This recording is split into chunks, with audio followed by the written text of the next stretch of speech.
Hi,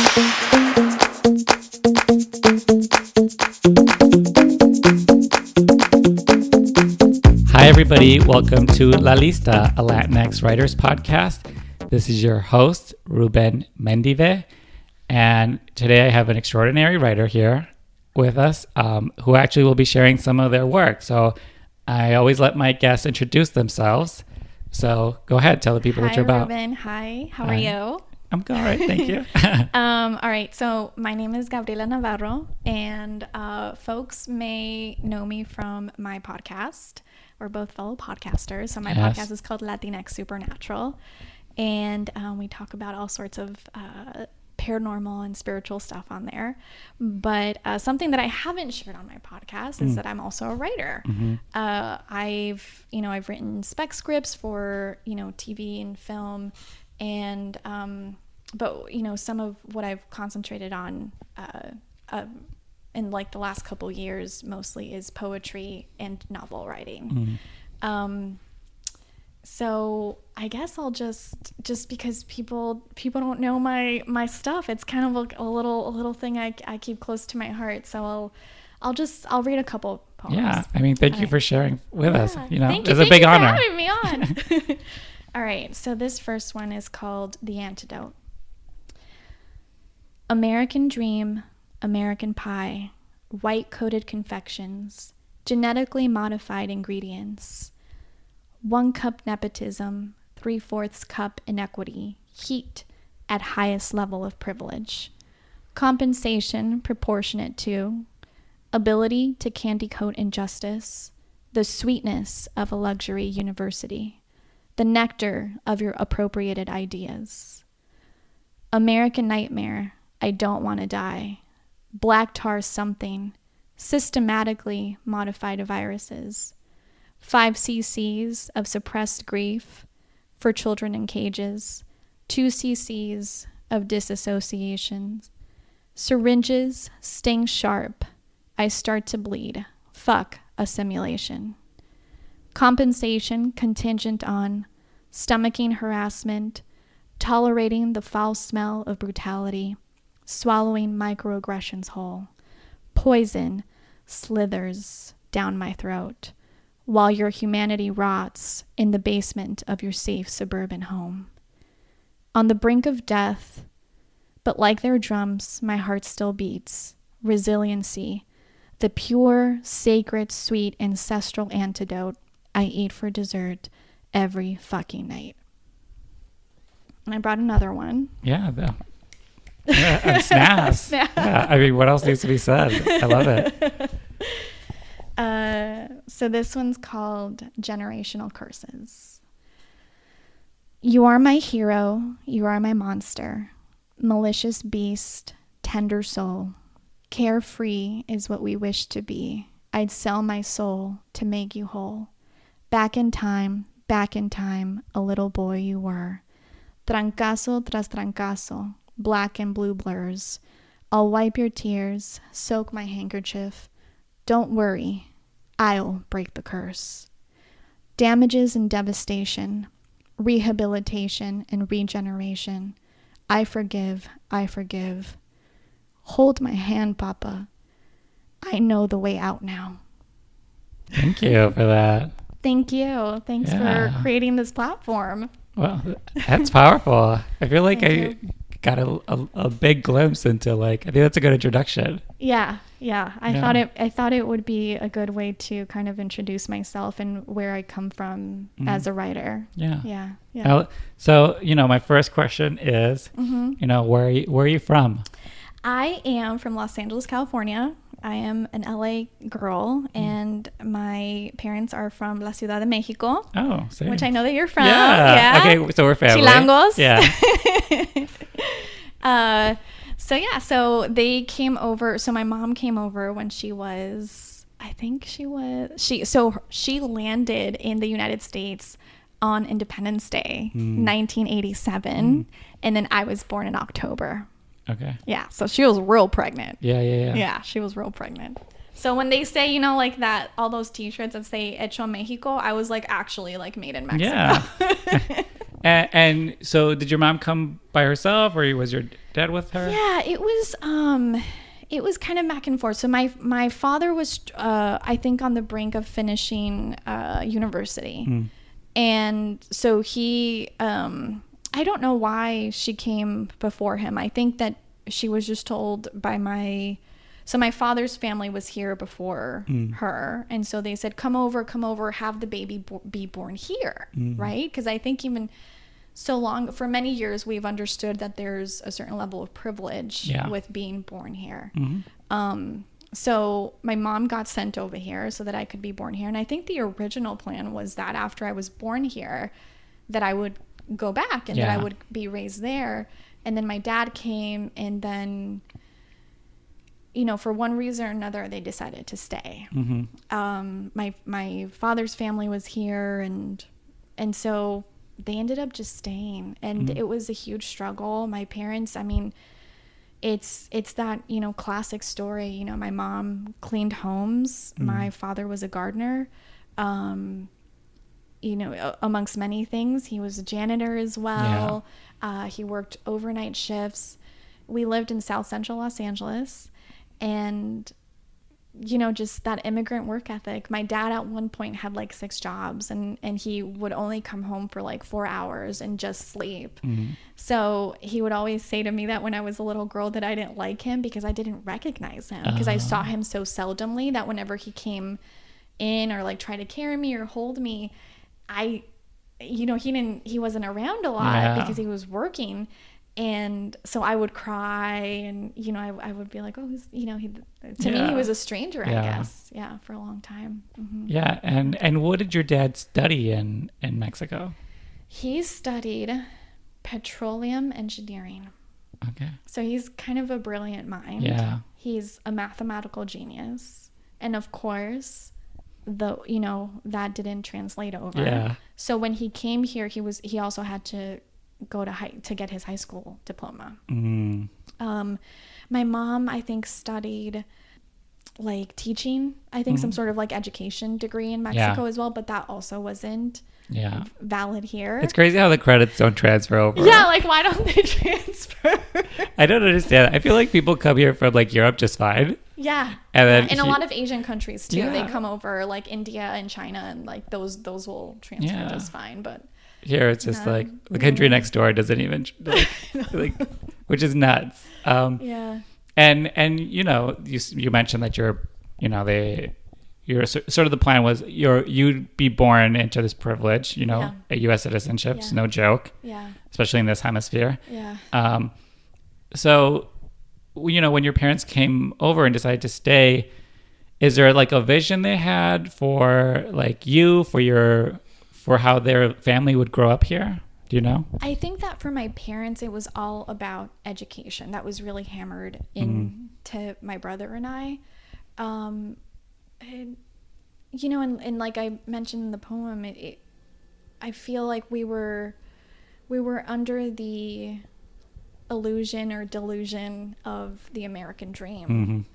And in many ways, it ended up being an American nightmare, right?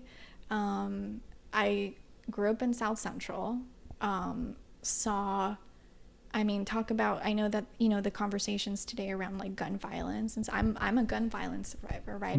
I was that kid that when we walked home from school, there was times where we had to literally dodge bullets.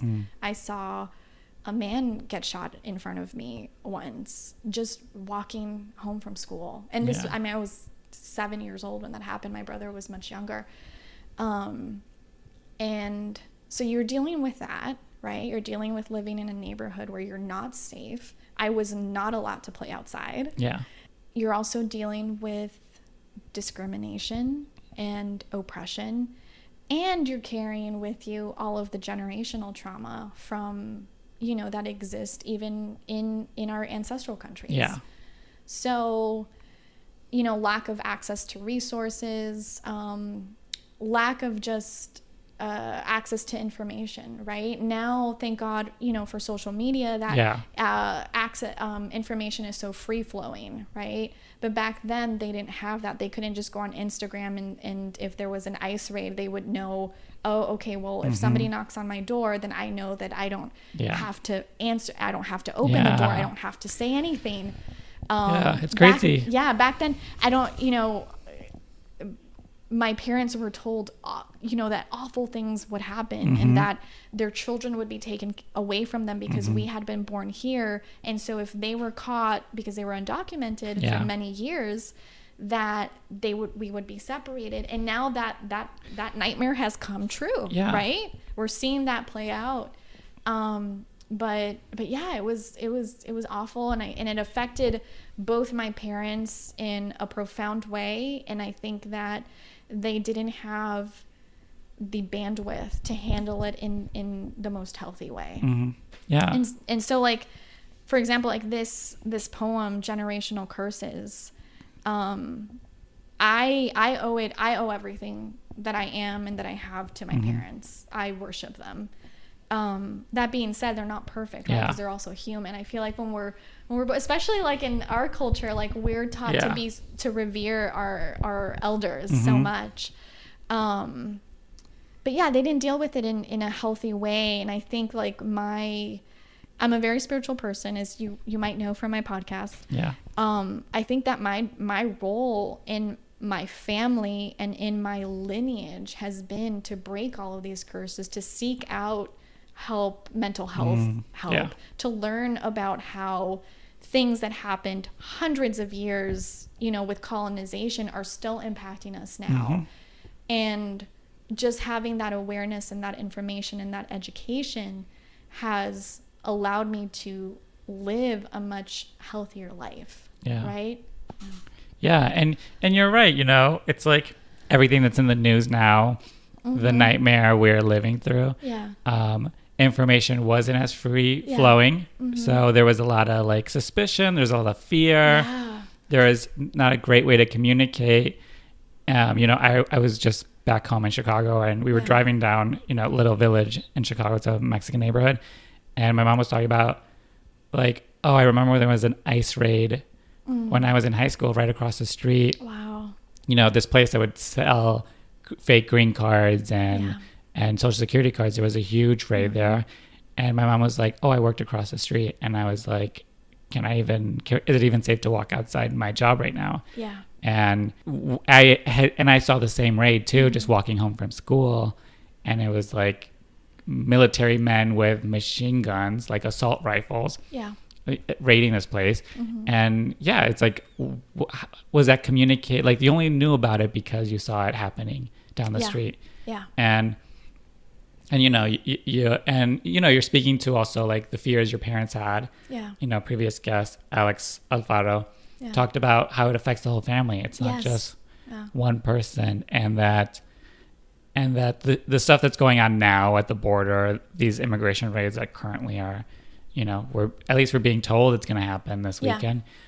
But this was always the reality that we as immigrants, as undocumented folk, knew it was possible. And that's why when we have all this trauma and fear about, living our lives in the sense that anything bad could happen at any time, right now, very publicly, we're seeing the realities of that, of the consequences of an election, of a presidential candidate, and of the power that was always there to have a mass deportation force in our country. Like, what was it like growing up in your home, in your neighborhood with your family? Like, what was the family life like,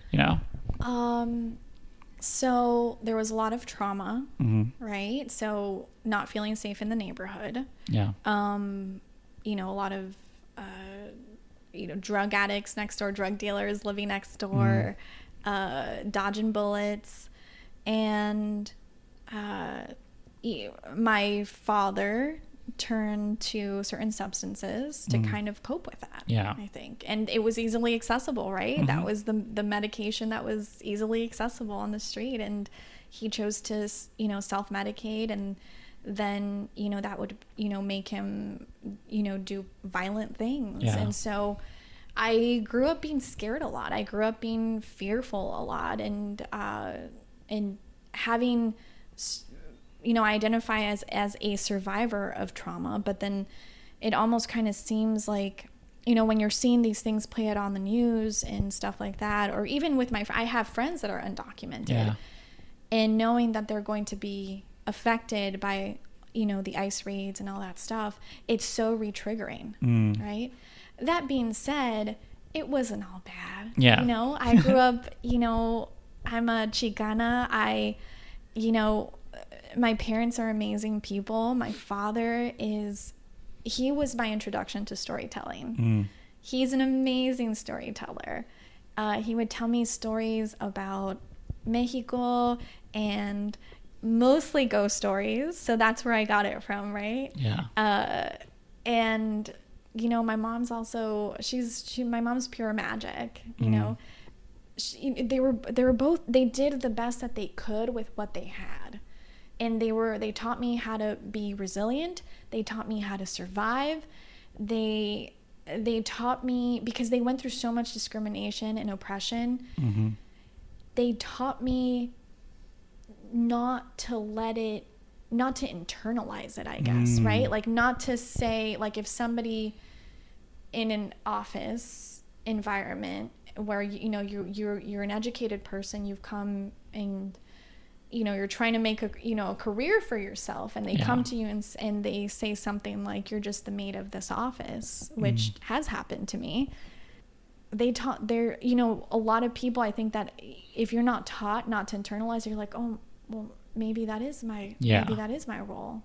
And then it triggers that imposter syndrome. And it's like that constant reminder that it's like, no, you come from greatness. You come from, think about all of the things that our ancestors survived. And that's why, I have this fascination with the word supernatural. And that's why I decided to have it be part of the title for my podcast, is that I find this resiliency in everything that our ancestors, our lineages have gone through. Yeah.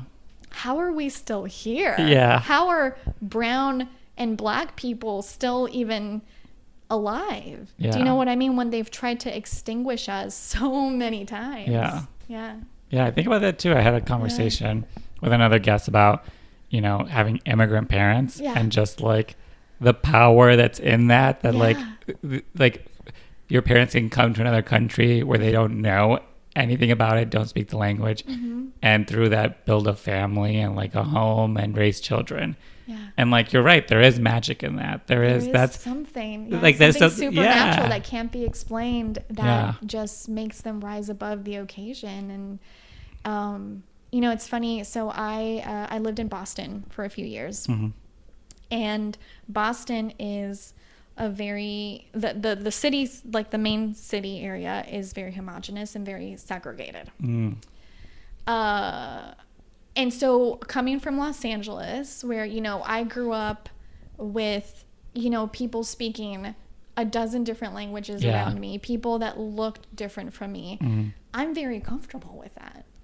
And then I moved to this city where that's not the case. Yeah. And it was such a culture shock to me. I remember, like, going around and just asking, where are the people of color here? Like, where can I get, like, pupusas and stuff?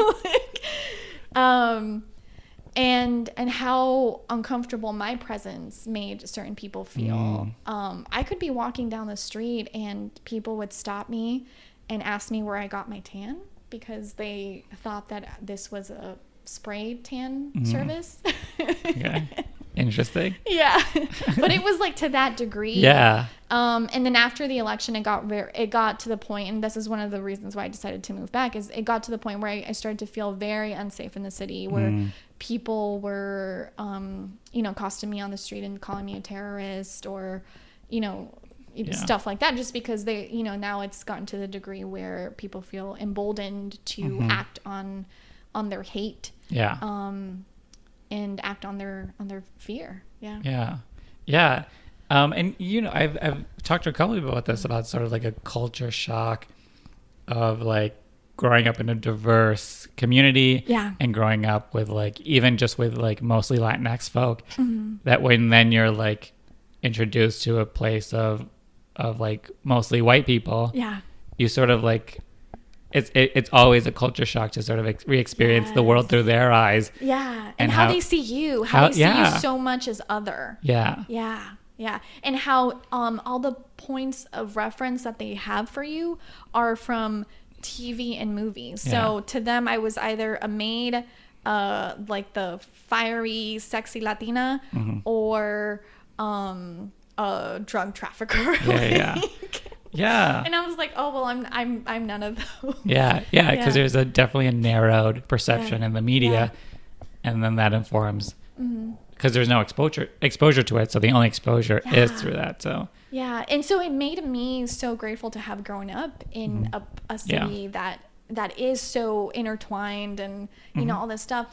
And then it also made me realize, like, wow, I can't believe my parents did this. Like, I stayed in the same country, speaking the same language. I had a job, you know, I was transferred to a job, and like, it was so shocking to me and so traumatic in a way.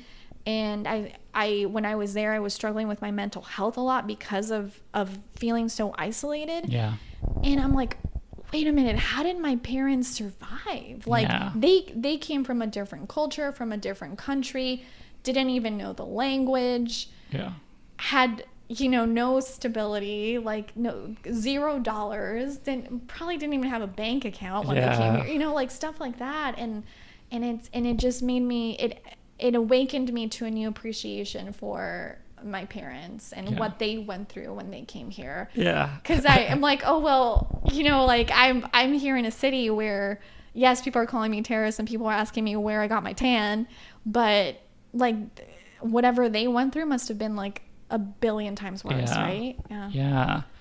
Ugh, like that's, I've never really thought about that, you know. It's like, because you know, we all complain and like talk about, you know, microaggressions and all the discrimination we face, but you know, we just as like people raised in the US have a privilege that our parents never did. And then like it never occurred to me, like, oh, if I'm struggling with this, like how the hell did they ever? How did they do it? Yeah, and that's in your DNA. That's magic true. Is in you, and it's in me.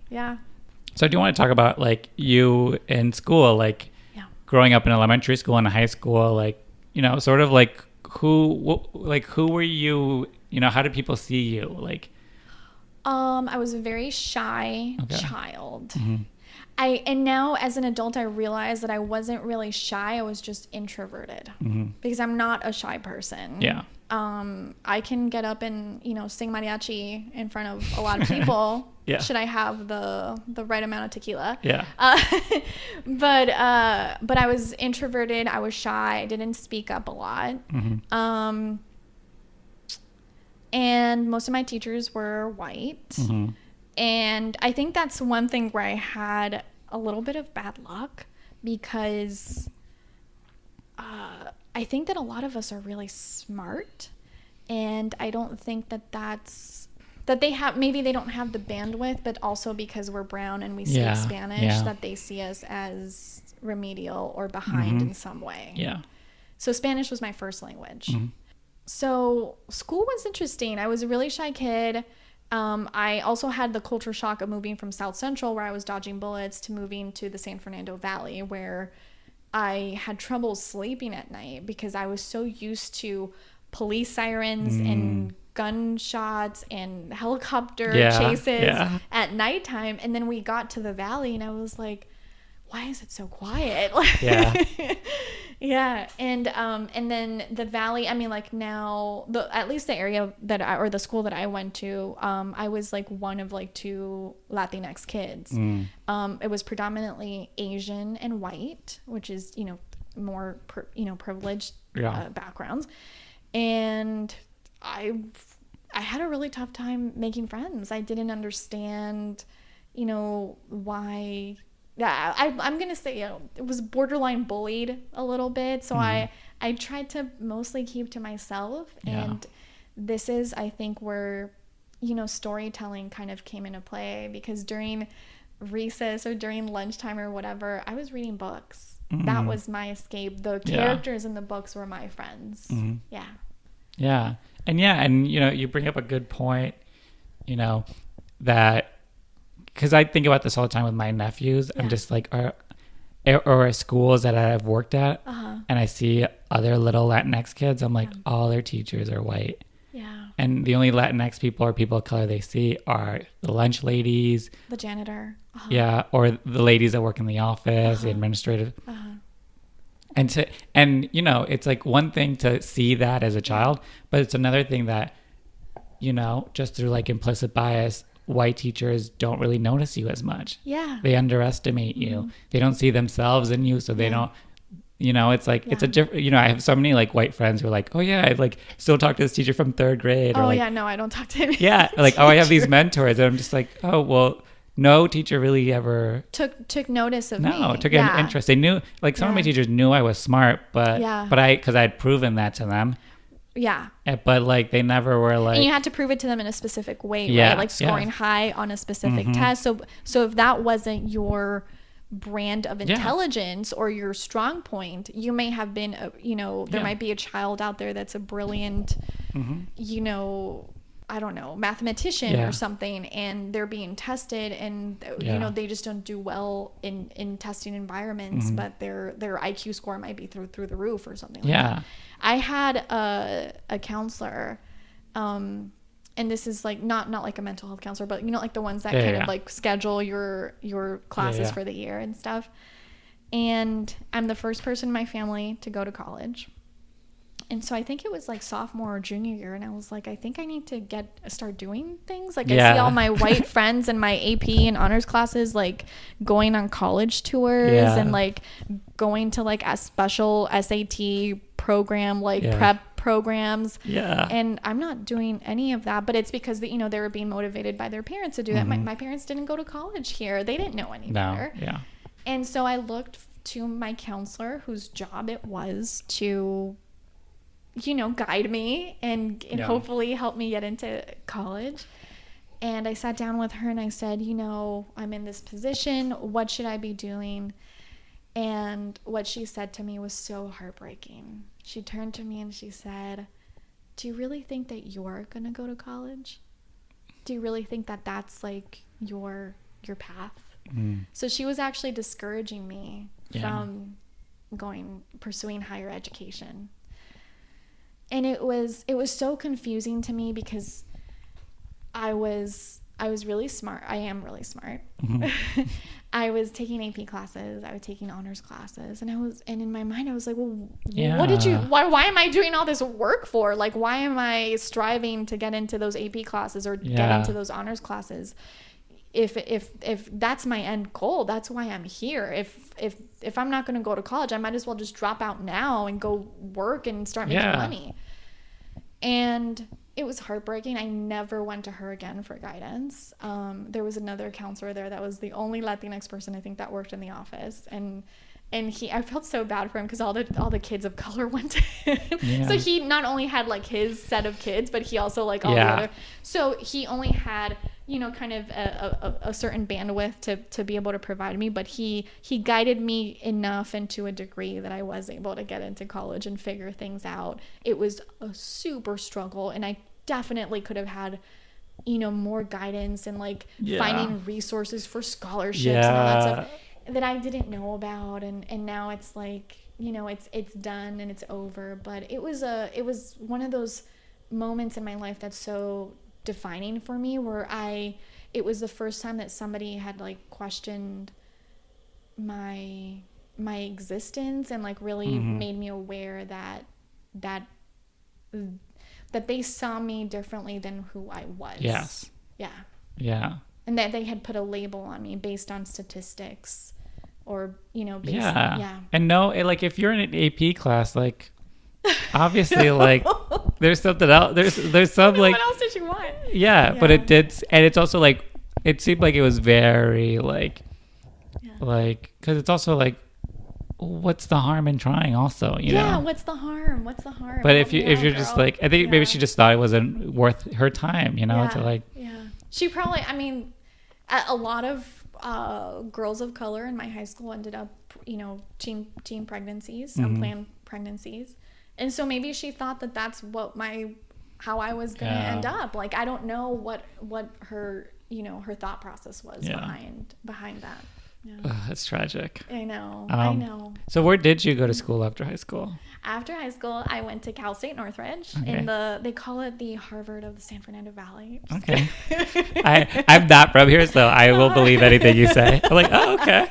Didn't know that. But now it's so funny. I had so it's a public school and it's a small school. It's actually growing since I graduated. It's gotten a lot bigger and a lot more like prestige because it's so close in proximity to the entertainment industry that a lot of like big time executives like Michael Eisner, who headed up Disney for a long time, he put a lot of money into the school, and so they named like a college after him, and you know, a lot of people that go to that school are now getting placed into really great positions within entertainment. So my little school is like the little school that could. So yeah, I'm proud of it. And so what did you study there? And were you still living at home? Were you like commuting? Yeah, no, I was totally living at home. That was not in the financial band. I mean, I was like, I struggled to pay semester to semester. And I was also working full time at one point, plus going to school full time. So don't even ask me how I did that. I know. I don't ask me how I did it either. How did we do it? So I majored in cinema and television arts, and I minored in journalism. So always had my specialization within my major. I wanted to do screenwriting, but I thought doing something more general might be better for me. So I ended up doing like this program called media management, where it's more like, you know, how learning how networks kind of operate and their structure and stuff like that. But I honestly, I got the most training and education for my internships. I fought so hard for those internships. I was like, place me, like applying to a million places. By the time I graduated, I think I had like 6 internships under my belt. Wow. Yeah. So it was a little nuts. And then the journalism aspect of it was really helpful. That's always been, I think that'll always influence the way that I write, and it'll always influence, the way that I see the news and I take in kind of like current events and stuff like that. So and so where did this like idea to major in film and television and like where did that come from? How did you know like, oh, that's what I'm gonna be my major, you know?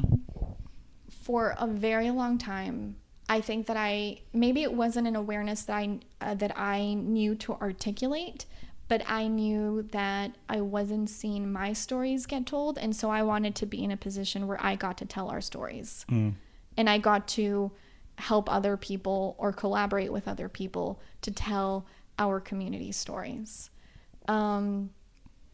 And like there wasn't any terminology for that back then, right? We didn't know about diversity, equity, and inclusion. Which is crazy that you were thinking that. Like. And I think like my initial plan, like the reason why I did the combination of journalism and cinema and television arts was because I wanted to do. I like love Lisa Lang. I'm a big fan too. Iconic. Yeah. And so I wanted to be like her, right? Like I wanted to do not just like reporting, like broadcast reporting, but do like these full length things where you really got to dig deep into somebody's story and, you know, put folks that I wasn't seeing on TV or film or the radio or any type of medium on the forefront and tell their stories. Yeah. It's funny that you had that like foresight, you know. I think for a lot of writers that later transition into like film and television, journalism was like an introduction. Because it's like, oh, you're telling someone else's story. You're like, you know, you're sharing a story. You're developing, you know, a character and like all this stuff. So because I had similar aspirations, I thought. But again, it was, to me, it was like I had never really seen anybody like me doing like news or like. I didn't have an example of growing up of like a LatinX reporter or like just like an increment maybe, but like, Yeah. not that they're not real journalists. Forgot to ask, like, what prompted the move from like South Central to Fernando, the Valley, like safety. Yeah. So your parents were just like, Danger. It's crazy here. Yeah. Let's move. It was, danger. Okay. Yeah. That's what prompted the move, is that my mom was just, I remember, have a very distinct memory of, us having one of those situations where dodging bullets and just on a walk home from school. Yeah. And my mom coming home and just breaking down in front of my dad and just saying, we need to get out of here. We're not going to survive this if we stay. Yeah. So yeah, it was safety. And my father has been so lucky, and the people that he's worked for have been extraordinary allies. Mm-hmm. So one of his, he had a boss who I think he must have been like a real estate developer of some sort back in like the 80s, right? Like the late 80s, early 90s. And he was from Greece, and he had all this money. He was like a millionaire.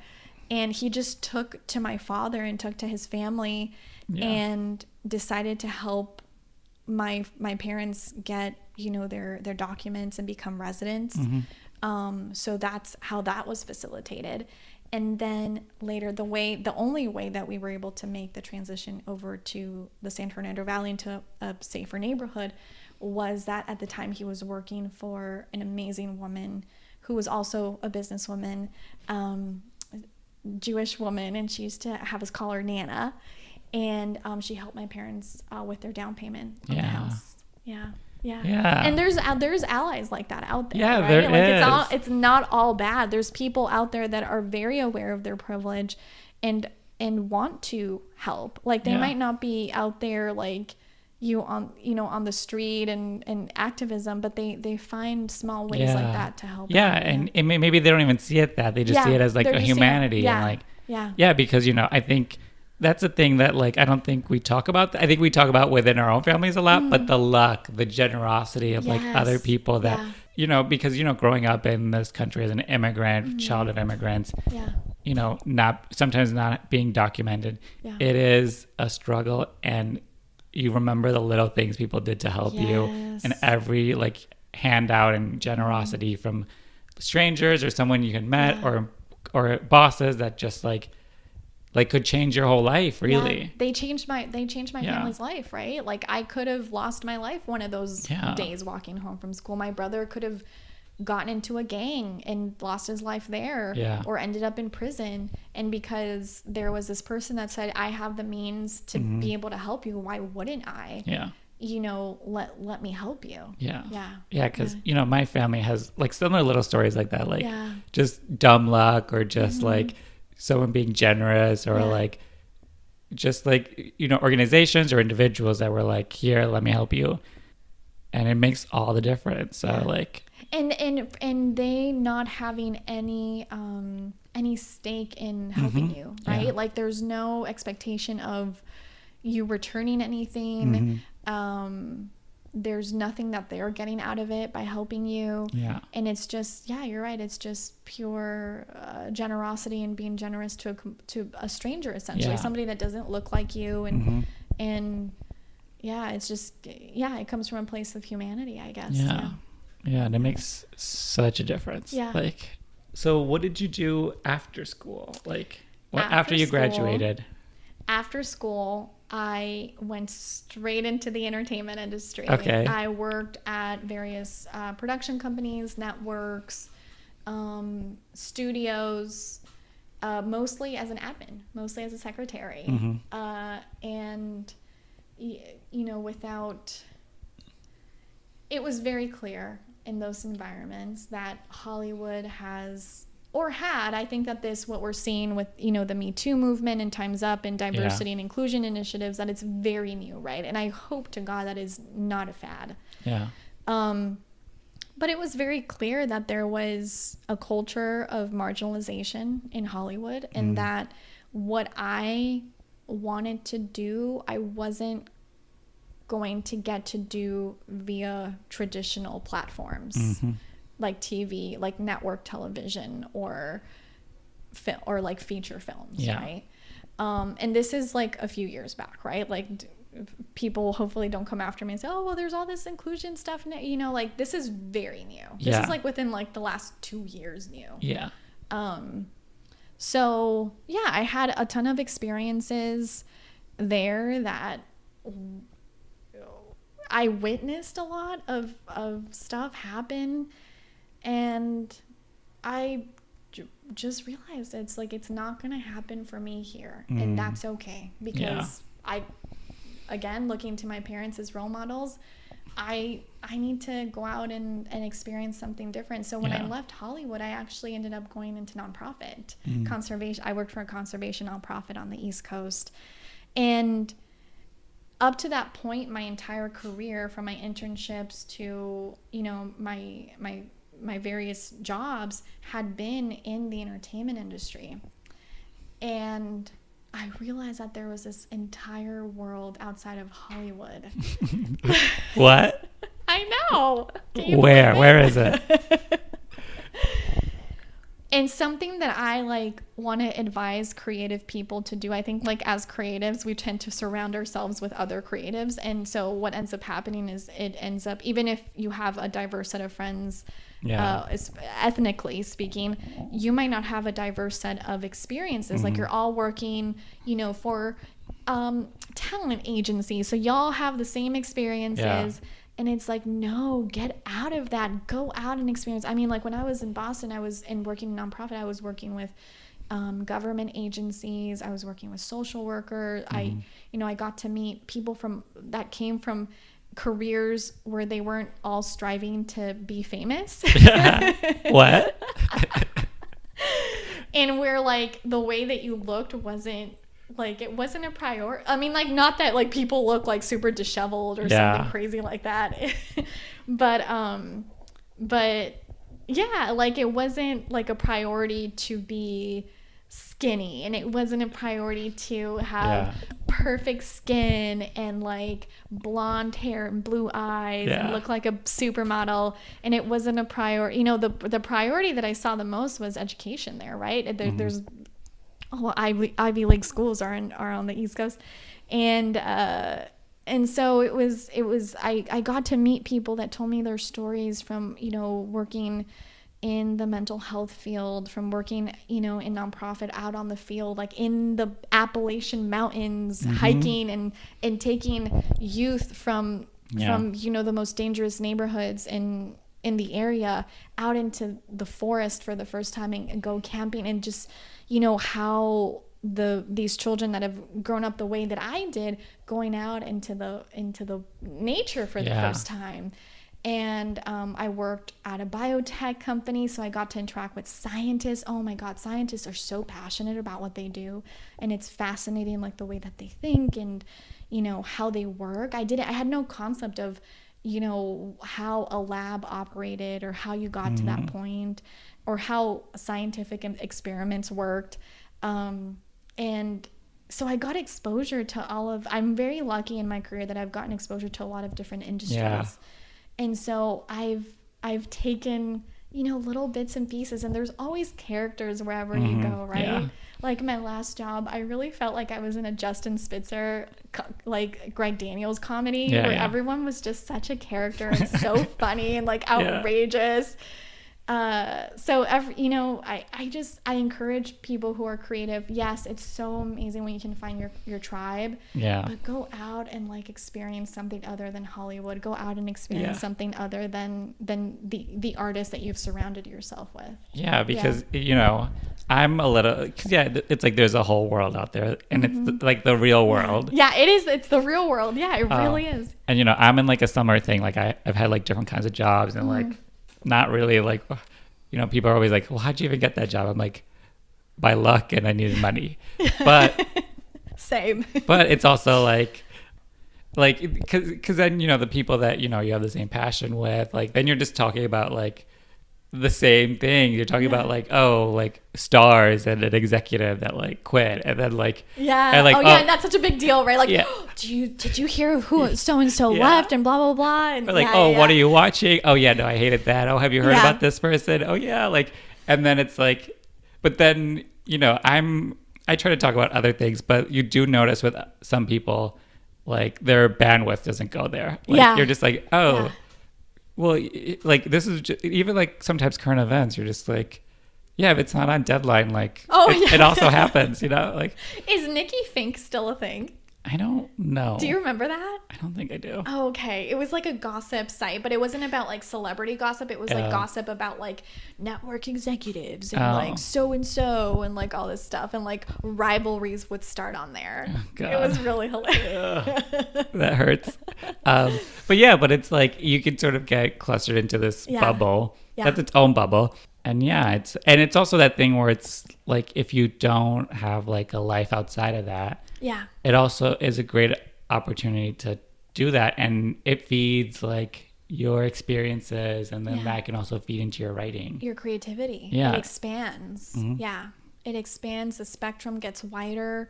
You can pull from different people's experiences who you've loved or been in relationship with, or even people that you just interacted with for a few minutes. You're like, oh, that was someone that I wouldn't have met otherwise, right? And it also, like, if you put into writing, it reads authentic. Yes. And that people get... people are like, oh, I know that character. I grew up with her. She lives down the street. And then like, how often do we like see like a show or movie where it's like, well, this person was a real life assistant or real life nanny, and they worked for all these moms, so now that's... And then everyone's chomping at the bit to buy that script because it comes from a real experience. And also, like, you can write about those types of places and speak truth to it because you also work there. So you're not also just feeding into like stereotypes you think of it, what a scientist is like, like what it's like to work in retail. You're just like, no, I know this person. That's why it rings true, because that's like, I'm doing other things besides like, I don't know, reading shady blogs about like assistants. And to see what they're passionate about was really, really wonderful for me to witness, right? So when like a scientist was working in the lab and some breakthrough came through, let me tell you something, I was not understanding about their, the specifics of what the terminology that they were using, but I knew that it was a big deal, and I knew that it was something that they'd worked on for many, many months and tried different experiments, and the fact that they'd gotten a breakthrough was like thrilling, right? It was like, oh, we get to move the science forward, and the quality of the science is going to escalate now. And those are conversations that you have when you work in Hollywood, and when everyone that you know also works in Hollywood, right? So it's important to like open up your world a little bit. So you moved into like the nonprofit, sort of like, where were you still writing? Like, where did the writing come in through all that? I've always been a writer. The first or I don't even have a memory of this, but my mom has it somewhere in her house. But I wrote a book when I was, I think, like 6 or 7, and it was, it was just like a little kid book. But I think I remember loosely that it was about like princesses and how they like all were like interconnected, like their stories were interconnected. So I've always been writing. I think that for a long time, because again, going back to education and like what we're taught in schools, the majority of the writers that we're exposed to don't look like that, don't look like us, don't come from our experience. And so I always associated being a writer with like a white dude looking hipster with like suspenders and a mustache that sat in a coffee shop in Silver Lake and just like observed people and was like very like mysterious and like and I was like, well, that's not me. I'm not that. Like, is that the only people that are really writers? And it's like, no, like I've been a writer since I came out of the womb. I've been a storyteller since I came out of the womb. I've always been a really observant person, and I try to appreciate people for, their unique, like everyone has like a special magic about them that's unique. And like, if you can pick up on that man, you can be a really good writer, right? Because then like that turns into a character, or you fuse, you know, certain people together and they become one character or something like that. But yeah, I wrote scripts during college for classes. A lot of them, again, you know, and I did the UCLA writers program, and that was really isolating. And talk about imposter syndrome. Yeah. Because the majority of the folks in my classes were white males, white hipster males. So like the guy that I just described. Yeah. And I really was craving to have constructive feedback that would elevate my writing. And what I got in return was, oh, well, that doesn't make, that doesn't make any sense. There's no audience for that. Because I was telling, you know, stories from a brown woman's perspective. Yeah. Right? So of course, like, they were going to be like, what is that? Yeah. It's crazy because I've had similar experiences. You turn it into a piece of writing and everyone's like, I've never heard of this, therefore it's not true. Yes. Yeah. And like all of them were trying to just do like the next thing that was like current. So I remember like all of the white girls wanted to do like wanted to be like the next Lena Dunham. Yeah. And I forgot what the guy, like something, whatever was on HBO at the time. So, or I think House of Cards was really big. Oh yeah. So like everyone wanted to do like the next House of Cards. Yeah. So everyone's like trying to do like the next whatever already exists. Yeah. And then when you bring something completely fresh that doesn't exist in like the zeitgeist, in their zeitgeist, then it's rejected. Yeah. Yeah. That's frustrating. It's so frustrating. Yeah.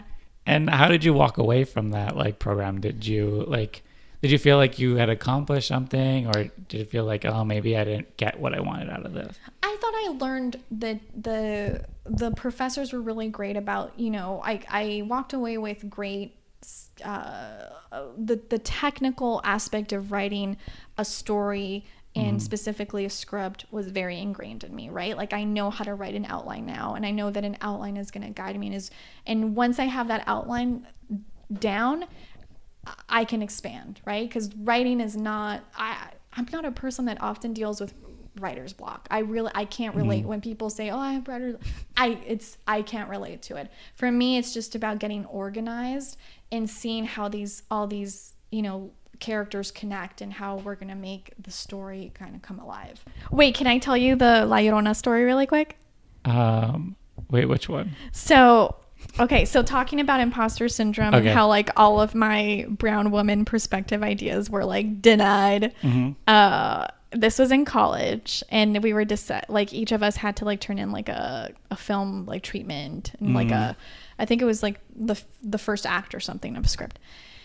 So had a few ideas, and I get up there and I pitch a really cool story for La Llorona, and people are like, do not do that. Like, what are you talking about? A person who drowned their children. What? And it was really funny because in April when the Warner Brothers movie came out, my friend from college that I hadn't heard from in years texted me, and he's like, I remember you pitched this, like this was your movie. Like, why didn't you make it? And I was like, well, why do you think? And it's also just like it's such a cultural touching point that it's like even when he texted you, he was like, hey, they might have stolen your idea. It's like, no, everybody knows about this. Like you just didn't know about it, and that made me feel bad for it. Like, oh my God. So that was like my experience creatively. I'm very blessed now. I have found a writing mentor who's also Latinx. You should have her on the show. Sure. She's amazing. She's based in the San Fernando Valley. And she's also spiritual. She's a Reiki practitioner, and she's been an amazing mentor. I had a mentor in Boston who was a woman from Scotland, who in Scotland she's like a kind of a big time poet. She's like received like all these awards and stuff over there. And we used to work together at the nonprofit. And so I was like, Audrey, will you be my poetry teacher? And I was like, you know, I thought, you know, what could I give in return? Like, I don't have any money, but, and she was kind of revving up to publish her next book of poems, and I was like, how about I do your social media, and you can give me poetry lessons. And so once a week for a few months we would get together, and I would write poetry, and she would kind of give me constructive notes. And because she had worked, and also just because she's an amazing human being, she was very culturally competent.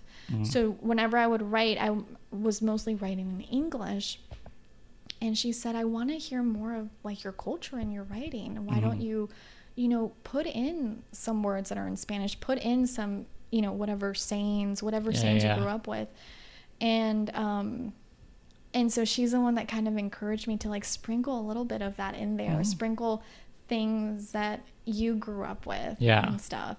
But that, that was like 1 in a million, right? Opportunity of finding somebody that it comes from a dominant white culture, and had the awareness and the competence to say, oh, like, why don't you put more of yourself in this? Don't just make it for me as an audience, make it for you and people that are like you as an audience. So she was amazing, and I have a mentor now who's helping me with the book.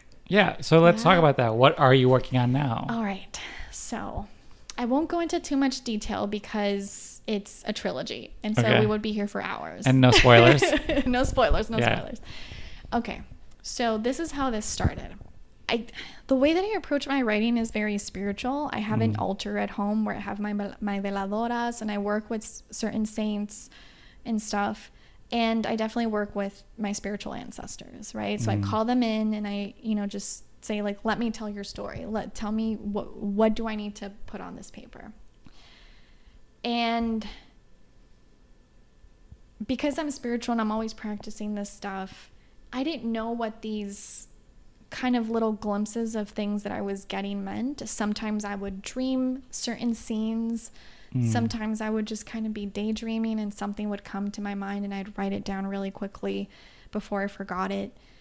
And one night, a few months ago, I woke up like at 2 a.m. and I wrote down an entire outline for a 3-book trilogy. From beginning to end. It was more of like a wide one, so not a lot of detail, but I know how a character is going to get from A, B to C. And so my favorite, it's apparent from my podcast, is I love supernatural stuff. I love magical realism. I'm a huge fan of Nnedi Okorafor and Tomi Adeyemi, who are both writers of color. And just having, how can we tell a story about magic and infuse a little bit of science fiction with ancestral magic, and be able to tell a story about our struggles and our resiliency. So everything that's going on in the news right now, it's in my book, and I'm naming a lot of the characters after some of the children that have passed in while they're in detention centers. And so this book means a lot to me. This story means a lot to me because it's my way of honoring them, and it's my way of keeping them alive, right? I never want anyone to forget their names. Because I after a while, you disassociate so much that you become desensitized to these lives that are getting lost. And for me, every time I hear, another name, another child, another another image, it's heartbreaking. I feel like I almost go into like this state of grieving. And I don't have any space before I hear about the next one. I don't have any space to recover before I hear about the next one. So this book has been my way of, I guess, coping with all of the trauma and triggering that has been going on, and also a way to honor them. And what is the process of even have you done something like this before where you're like, oh, I'm going to write a book? I've started a lot of things. Mm-hmm. Something I didn't mention earlier, I mentioned off the air, but I guess I've had ADD my entire life, but it wasn't diagnosed until recently. So one of the traits of people with ADD is that we start a lot of things but don't finish them, and we have all these great ideas and don't finish them. Mm-hmm. But I think now that I have the appropriate kind of mental health support and I'm finally on the right medication, and mm-hmm. I'm able to function normally now. It's different, right? So I've started a lot of things. This is the first time when that something has come through to me in its entirety. Looks like you're on the path. I'm on the path. Yeah. Your podcast. Mm-hmm. It's very spiritual. Yes. It's also muy spooky. It's very spooky. So where sort of did that come from? First, the spookiness, the spirituality, but also the sense to be like, I'm going to make it a podcast. I love podcasts, and I love yours. Thanks. You're really amazing.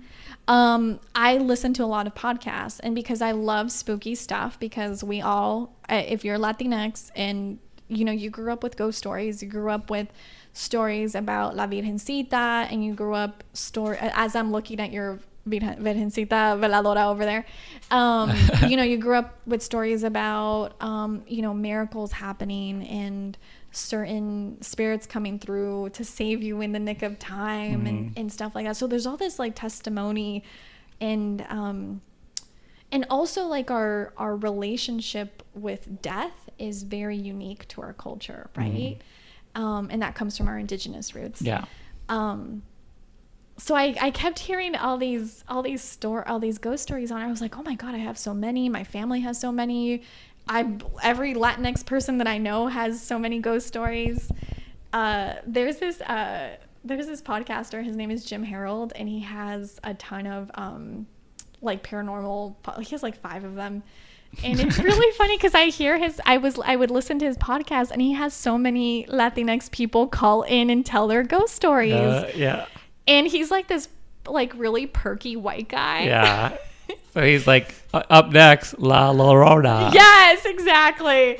And so like, some Latinx person would call and be like, well, my tia, she's a bruja. And he'd be like, what? Like, yeah. So you just want to create an environment where. And I was like, we have so many stories to tell, not just from like the spooky aspect of it, but also like from a spiritual aspect, because it's a very spiritual culture. And because it's influenced by so many things, right? Like it's influenced by the culture that colonized us. So that's where like our Christianity and Catholicism came from. And then it's our African diaspora, from slave trade. And then it's from our indigenous roots. And so like this amalgamation of cultures has created this very interesting like type of spirituality and storytelling. So, and sometimes that spirituality and the spooky stuff kind of intertwine. Sometimes it's separate. But I was like, there's so much here. There's so many stories here. Why aren't we telling them?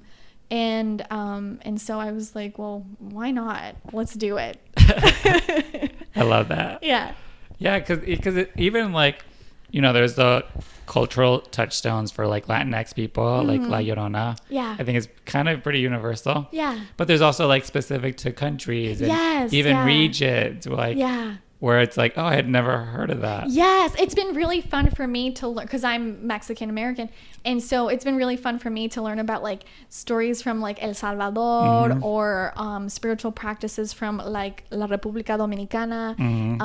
And so I was like, oh wow, that's also part of this. Like that's so cool. So it's been really interesting to hear other stories from other countries that I don't have a cultural touchstone for sure. And the other kind of afterthought from creating this podcast is that we've been so stigmatized by the leader of our country, and at this point in time Latinx people are being used as a scapegoat for political gain and for political power.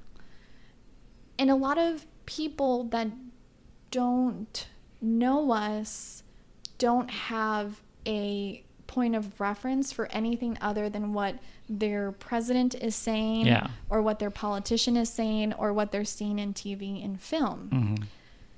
And if I can present us as a part of who we are, right? We're artists, we're creators, we're activists, we're deeply spiritual people. Maybe that might change some people's perspectives. So it's not just for Latinx, even though it's created by Latinx, for Latinx, about Latinx. Like, I hope that there's people outside of our culture that will tune in and say, oh, wow, that's a really interesting, curanderismo. I didn't know about that. I didn't know that was a way that people could heal. The people that are coming through in the border, it's funny. I heard somebody, a white man, say recently, like, oh yeah, we should turn them all away. They don't have any skills. What are they going to contribute to our country? And I was like, well, how do you know that they don't have skills? Yeah. What if one of those people that comes through the border has a certain healing ability or knows of a healing modality that'll help you when you're sick? Yeah.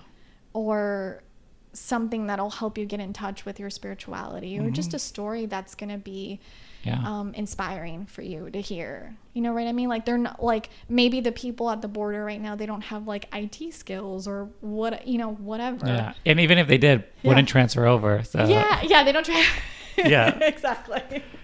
Yeah. So it's like hopefully offering a different perspective for people, and when you kind of get vulnerable and you start exposing your spirituality to other people, hopefully, I hate the term humanize, because I feel like everyone should be seen as a human. Yeah. And I don't understand why we have to work so hard to quote unquote humanize ourselves. Yeah. But I guess that's part of it, right? Like, hopefully we're seen as spiritual beings. We're seen as people who have faith. We're deeply faithful people. We're people of faith. We have these extraordinary, supernatural, magical, spooky stories to tell.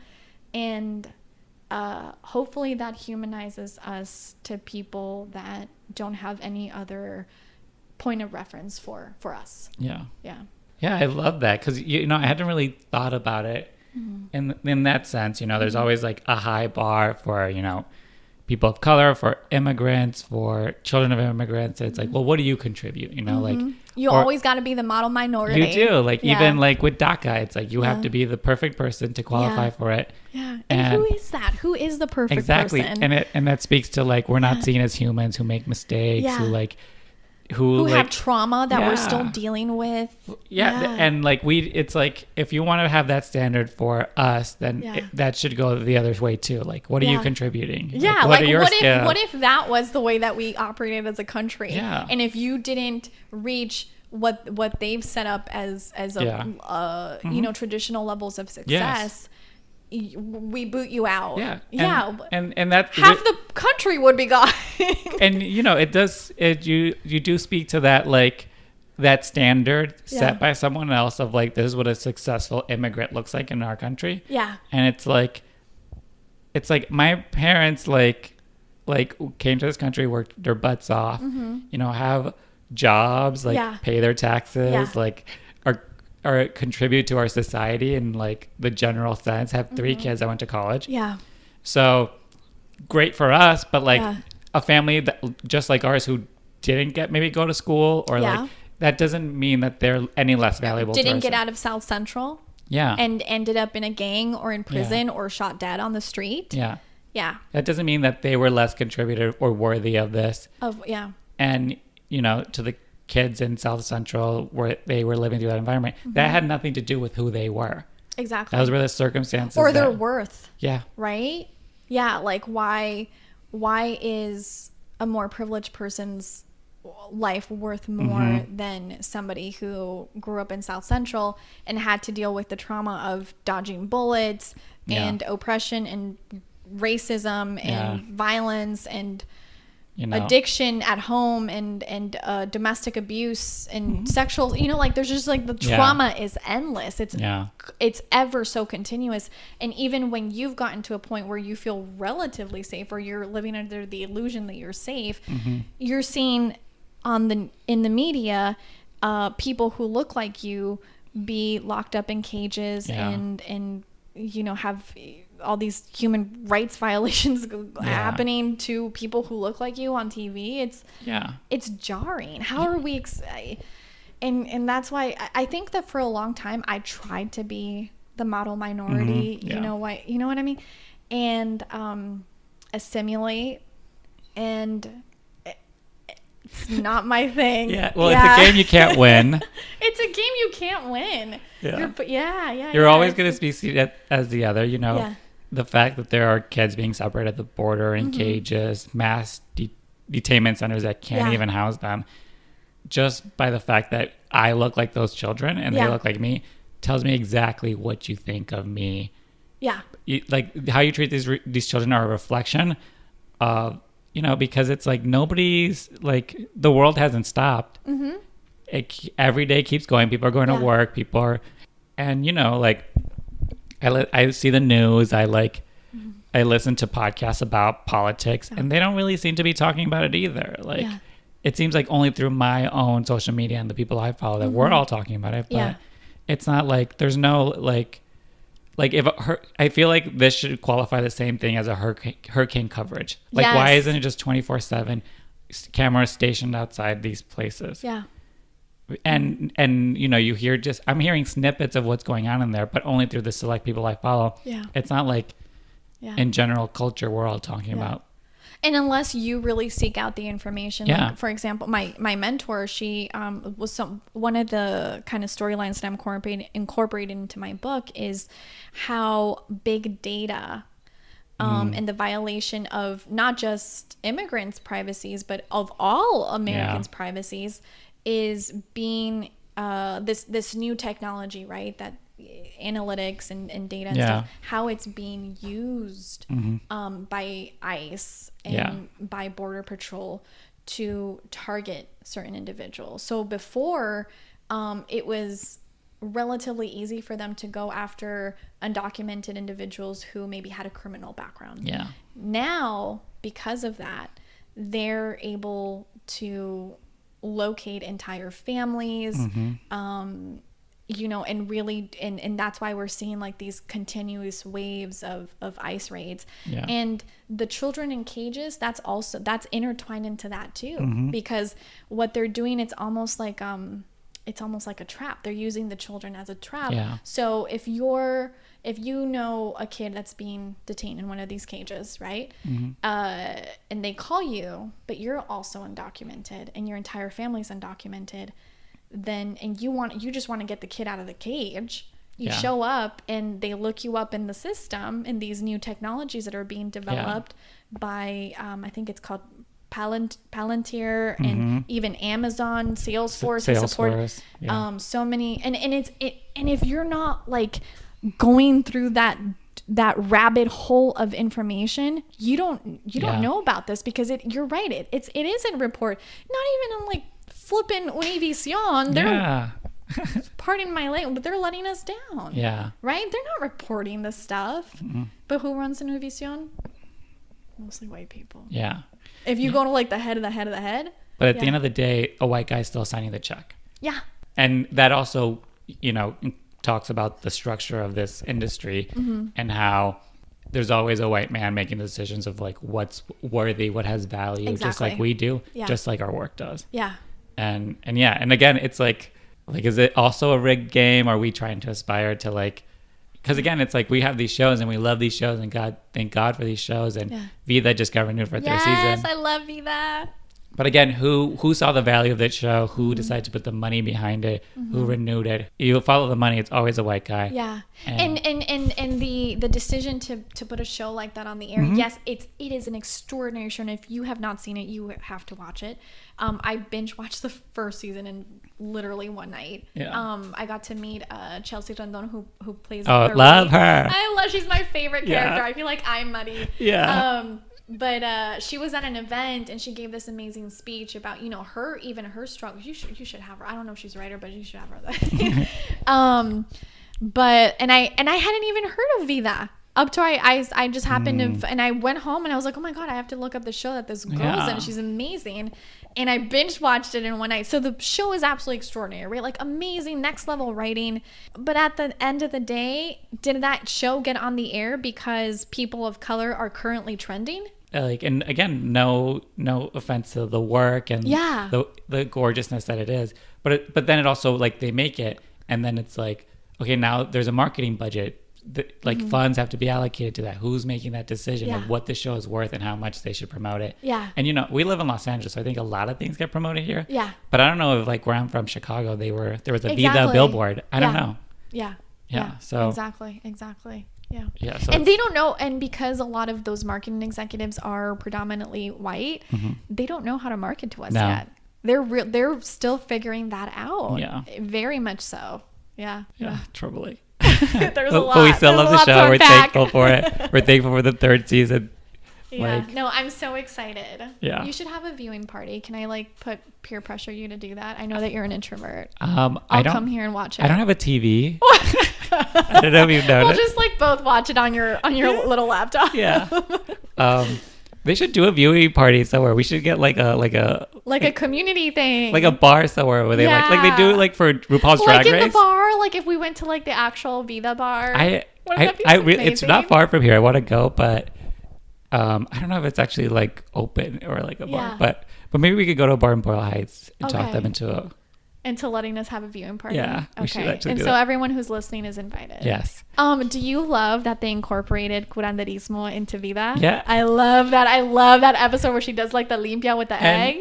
And talking to you, you made me realize like the little magical realism that they put in Vida. I was like, oh, that's with the little girl, the little girl that appears to her and like she keeps seeing her. All the stuff, and I was like, oh, that's an interesting choice. But like, you just made me realize like, oh yeah, well, it's part of who we are, so of course it would be in it. That's why she put it in there. But it didn't click till you were talking about it. That I'm like, oh yeah, like of course it would be in there. Why wouldn't it be in there? Yeah. Like. I hope we get to see more of that. I hope there's more limpias and more like stuff. Yeah, because anytime that stuff happens, I'm like watching it. I'm like, yeah, of course. Like, I kind of go, yeah. It'd be some part of it, but I didn't consciously realize that it was like, and that speaks to who's writing it. That was a choice they made to be like, well, of course it'll be like magical realism, and that's what our lives are like. So. Yeah, our lives are magical realism. Yeah. Right. So see, now I love it more. You made me realize that. Thank you. All right, so I want to talk about any writers that you admire. Yes. Anybody, Latinx or not, anybody that heroes of yours or people that whose work you just love or people you know. Yes. Yeah. Her name is Mika Kenya. And she's an Afro-Latina from New York City. Okay. And she's actually going to be my first episode for season 2. Okay. She does my favorite genre, which is spooky, scary stuff. Mm-hmm. And she's going around kind of like the festival circuit and submitting this film that she wrote. Mm. And I don't want to speak too much on it, but her film is available on YouTube. And it's called Remember Me. Okay. And you just type in like Remember Me, Mika Kenya. Okay. And it should pop up. And she's also on Instagram. She has like 3 Instagram accounts. She's she's a comedian. She's an actress. Like she's just so multi-talented. And she wrote this short film based on a domestic abuse situation that she was in, and she turned it into this scary supernatural story. It's almost like a revenge fantasy type of a thing. Yeah. And so I love when because sometimes you go see, especially with scary movies, you go and it's just like no depth at all. Yeah. But with her film had so much depth. Like she had gone through that experience, and then she kind of turned it around and made it supernatural, which I thought was really cool. Yeah. Yeah. So those are two really cool, All right. cool folks. I gotta check them out. Yeah, please do. I'll really put you in touch with Mika. She's amazing. Yeah. Yeah. Also shout out your podcast. Tell people like where they can find it. Okay, so the podcast can be found basically, I think at this point, wherever podcasts are found. But I guess like the main sources that folks use are Spotify and Apple Podcasts. And it's called LatinX Supernatural. And we, I have folks from various walks of life. I've had activists, business owners, fashion designers, musicians come on and tell me their share their spiritual journeis with me, share their paranormal experiences with me. And I'm also interviewing curanderas and sobadoras and hierberas, and just kind of hopefully bringing all of our magical realism to light through this podcast. So I'm really honored to have that platform now to share those stories. Yeah. And it's, because you hear about this stuff, but then when you have like an actual person talking about it, you're just like, okay, like I was listening to the Brujo you had on. Oh, one of my guests? Yeah. Oh, was he the key guy? Yeah, the key. Yes. What's his name? Marcus. Yeah. Yeah, I was listening to that and I was like, oh, he's just like, because you have an idea of what like a brujo is, and like, but that was just an interesting podcast because you sort of got to like hear where he grew up and how he got into it, and like all the stuff he like the groups he was meeting up with, and like it was definitely like, oh yeah, like this is just like he's a brujo, but he also has like a day job, and like exactly. It's really cool. Yeah, and like I've been really honored to have people on the show that otherwise wouldn't have been like featured in like mainstream media, like the Chicano brilliant I can't say it enough artist. His name is Seymour Perspective, and he actually did the music for my podcast, which I get so many compliments on. It's good. Yeah, and he grew up in a haunted house. And it's influenced his music, his poetry, all this stuff. And so he came on the show and told me some really good ghost stories. But it's really interesting how the folks that are creators, that are not what I call like, I guess like spiritual thought leaders, like the brujos and the curanderos, like they're in it, right? Like they're doing the work. Yeah. But then the folks that I'm having on the show that are like musicians and artists and fashion designers, like how they're so influenced by their spirituality and by the supernatural elements of Latinx culture. The other one is I interviewed the creators of Hipiteca, which is Latinx own fashion brand. And one of them had an apparition from the Virgin Mary when she was a little girl. And if you go and see her brand, her clothing and stuff like that, her jewelry that she does, it's the La Virgencita is all over it. Yeah. You know what I mean? So it's like we're so influenced and we don't even realize it. Yeah. And then I love to have the curanderos and the brujas and the brujos on, because I don't want to lose those rituals. I don't want to lose those traditions. I don't want to lose those beliefs for the next generation. We're so pressured again, to assimilate and to be the model minority, and model minorities do not practice brujeria. No, you know what I mean? They do not. They do not. They're good Christians. Yeah. Yeah.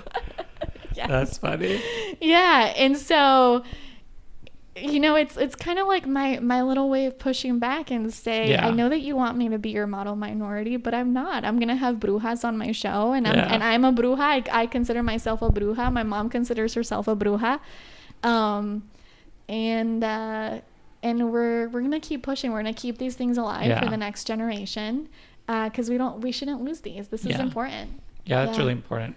Because I actually have interviewed a guest who sort of grew up in that. Oh, yeah? And she has like a similar fear. Like, Yeah. that's why through her writing, she's passing on the tradition through Oh, that. I love that. Where can people find you? Like, what's your social media? Oh, yes. Social media. So Instagram at LatinX Supernatural. On Facebook, there's a Facebook page, also LatinX Supernatural. And on Twitter, because the handle was too long to make it a Latinx Supernatural.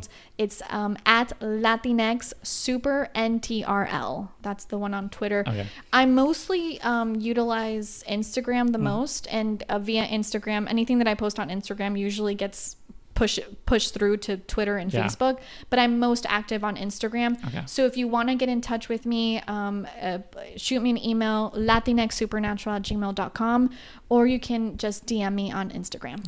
Yeah. Send her all your spooky stories. Yeah, please do. I love those. Okay. So this is the portion of the podcast where my guest titles their episode. So the prompt is a blank Latinx writer. This is pretty easy. Okay, good. This is predictable too. I mean, it's fine. Sometimes people spend 10 minutes trying to figure it out. So, yeah. A supernatural chingona Latinx writer. Perfect. Yeah. All right. So now all the supernatural chingona